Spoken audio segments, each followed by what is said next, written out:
everybody. I'm Barb Steinberg, a parent coach, a teen life coach, and a speaker on parenting girls. I thought it would be important for us to talk a little bit about consequences and natural consequences when it comes to our tweens and teens. So I know that with the introduction of the iPhone or the phone in all of our teens' hands, and we know how much they love it, sometimes we have kind of hair-triggered responses, and when we want to punish them or give them a consequence, we say, I'm taking your phone, because we know that they love it the most and we want them to feel this punishment. And that is not always a natural consequence, right? So let's say that your teen had a curfew of 10 and she came in at 10:30 instead, then maybe the natural consequence is you don't go out on Saturday night since you got in late Friday night, or on Saturday night you come in 30 minutes earlier, so now you have to come in at 9:30 instead of 10. So that seems to fit, right, the punishment fitting the crime, so to speak, and that makes logical sense.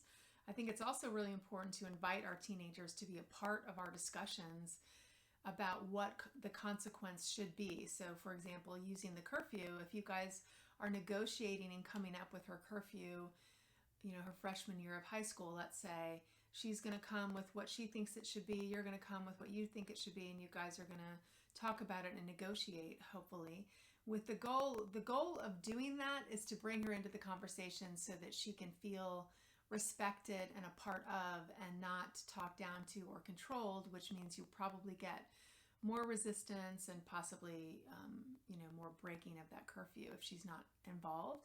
So it just kind of sets you up for success and her up for success. If she knows, if I'm 15 minutes late, if I'm 30 minutes late, this is the consequence, and I was part of deciding that consequence, so I know what it is. So when I come 15 minutes late, I'm not surprised when my parents tell me, here's the consequence. You can't go out tomorrow night. Whatever you guys have agreed upon. So another example of natural consequences, I've heard this sort of example from a few different parents, and that is, going to school, she refuses to wash her hair. She'll only wash it once a week, and that really upsets her parents. Another girl, goes to school with dirty pants that have stains on them, and she doesn't care. So it really bothers this particular mom. It really bothered her. So we talked about, well, why does it bother the mom? And she was able to admit, well, it's embarrassing to me. I mean, I feel like people are going to think I don't wash my daughter's clothes, or I don't care, what she looks like or how she presents herself. And so that was really about the mom, right? I don't want people to judge me as a parent. That's why I want her to have clean pants, right? That's one piece. And the other piece is the mom was concerned, well, I don't want her to be made fun of or looked down upon or treated differently by her peers, right? And so, that's coming from a place of love. So we talked about, the natural consequences are we can't motivate her daughter to love wearing pants that don't have stains on them, right? We can't motivate her to want to always have these perfectly clean clothes. In this moment, that's not important to her.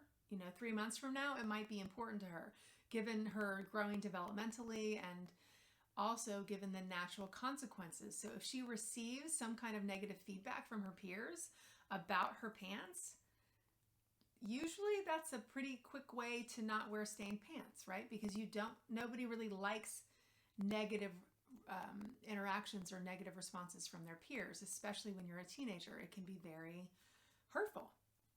So that can be a big motivator to change your behavior, and that's a natural consequence. So we need to deal with our emotions around it and allow the space for her to get there to make a different choice based on the natural consequences that she experiences. So hopefully this is just giving you some food for thought around this, and I'd love to hear more of your thoughts. Let me know. And if this was helpful, I hope that you'll like it. I hope that you'll share it. And thank you so much for listening. Have a great day.